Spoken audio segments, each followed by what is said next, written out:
So, we're going to start with some background information on Adrienne Rich. So, she was born in Baltimore in the USA in 1929, and she married Alfred H. Conrad, an economist, and had three sons. She became more politically aware and worked for social justice. She was involved in the women's liberation movement and was a strong feminist. This support was a catalyst in her feeling comfortable and confident enough for her to come out as a lesbian. Her marriage broke up after 17 years as a result of this, and her unhappiness both she and her husband felt in their marriage. Her husband died by suicide soon after their split, and she died in 2012. Her themes: the role of women, patriarchy and oppression, forging a path for yourself, suffering and survival, and relationships. But her poems are very easy to understand once you go through them and shows exactly how she's feeling. Her poetry, she draws on everyday experiences to make complex ideas accessible. In other words, things that are difficult to understand, she makes them easy for us to learn about. She's refreshing and revolutionary. She wishes to bring about change.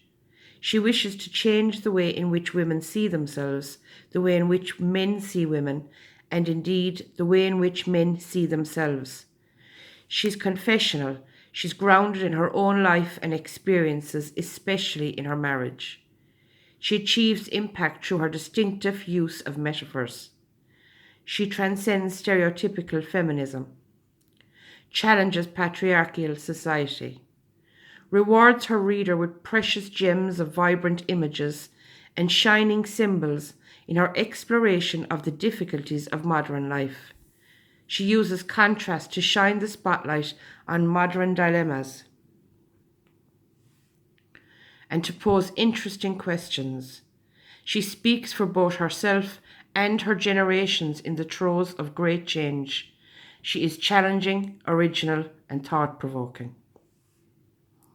So that's basically just kind of an introduction to the poet herself and her life. But obviously, what happened in her marriage and her husband's suicide, etc., did have a huge influence both on her and her poetry afterwards. And that does come a lot, and you can see that through her poems.